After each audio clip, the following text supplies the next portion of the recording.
Scientists say that around 5 to 6 million years ago, a species of ape stood up on its hind legs, marking the beginning of the early human race.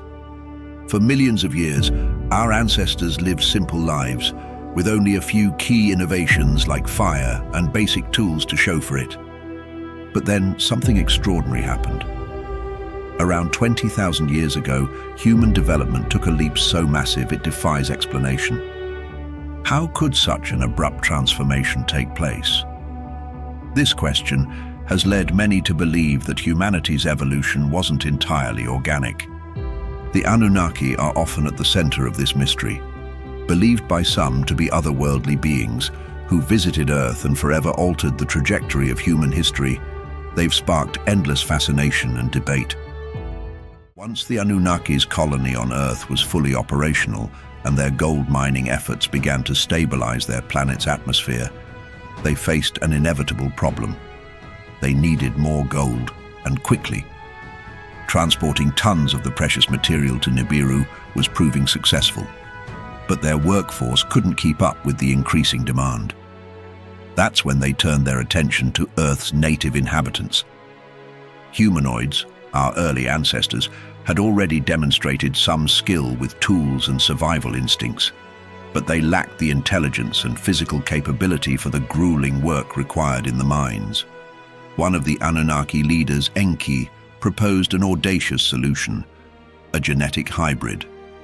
By combining the DNA of the Anunnaki with that of early humans, they could create a new species, one more intelligent, more physically capable, and crucially, easier to control.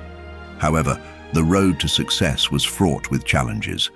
The first experiments were disastrous, resulting in grotesque mutations and creatures that seemed to echo the monsters of myth and legend: cyclopes, disfigured giants, and other monstrous beings described in ancient stories. These beings were deemed failures and, according to some interpretations, destroyed or abandoned. Desperate for a breakthrough, the Anunnaki decided to take a more direct approach. They used one of their own women as a surrogate, implanting a fertilized egg with a carefully engineered genetic mix. This time, the experiment succeeded. The child that was born was named Adamu, a name that many believe to be the origin of the biblical Adam. This hybrid creation was celebrated as a turning point. The phrase, "created in their own image," found in Sumerian, Babylonian, and Akkadian texts, bears striking similarities to religious narratives from around the world. From the Bible's Genesis to countless creation myths, the parallels are hard to ignore. Could these stories be fragmented memories of the Anunnaki's intervention in human development?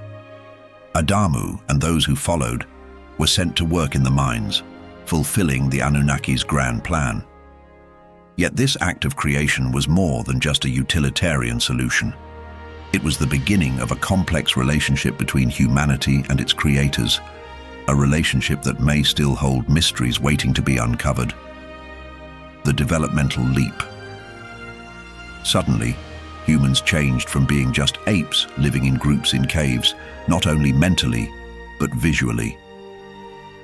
This sudden leap in our evolution was so abrupt that it raises doubt, especially since we know that everything in nature happens super slowly. But there is something else. In the book, Humans Are Not From the Earth, a few interesting facts are mentioned, such as we are not well adapted to the conditions of the Earth, whereas all animals are. The author of the book asks the following question: why have we lost the fur on our body, since it helps us against the harmful rays of the sun all over the planet?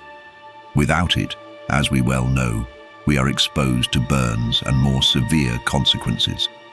Our ancestors were covered with fur liberally everywhere, and for good reason. In a very short period of time, people changed abruptly and began to reproduce more rapidly. The Anunnaki taught their human creations how to make a house and agriculture. They taught them culture, but did not forget to send them into the gold mines. For hundreds of years, humans worked for the Anunnaki and obeyed everything they said. They were intelligent enough for mining, but not advanced enough to resist. At some point, however, that changed. The Anunnaki of the land began to have secret relationships with human women, and so more advanced humans emerged who had self-awareness and other feelings common to humans today.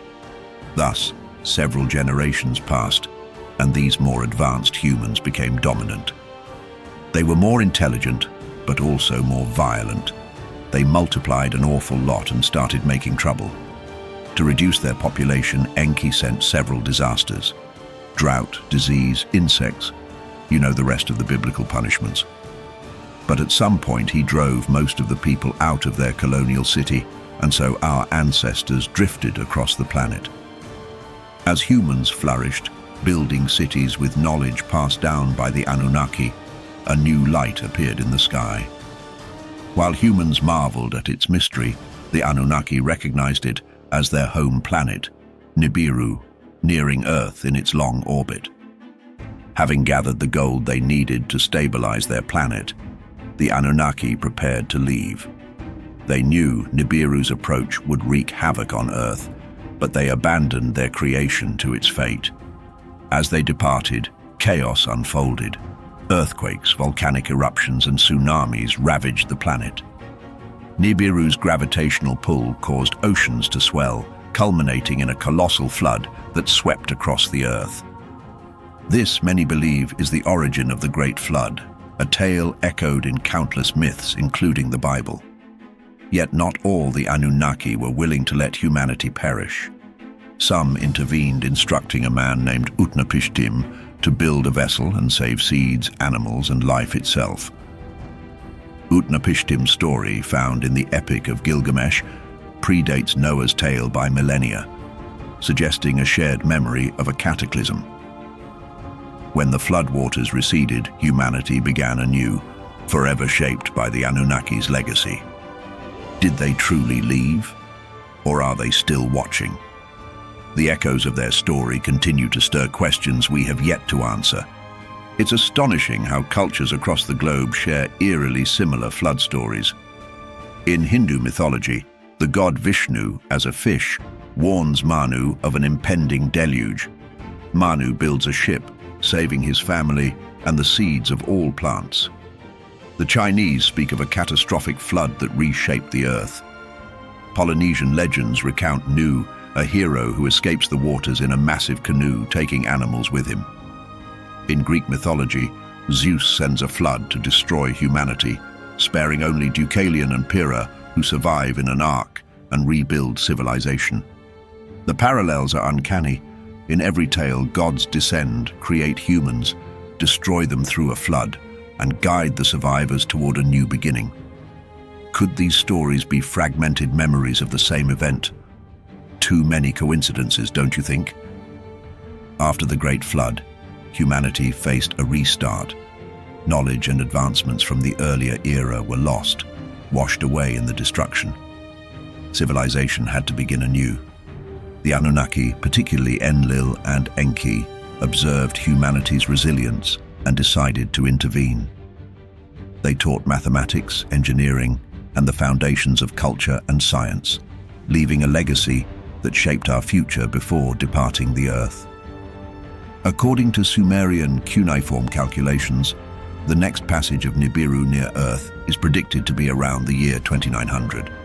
By then, we may have advanced enough to confirm if such a planet exists. The question remains, will the Anunnaki return?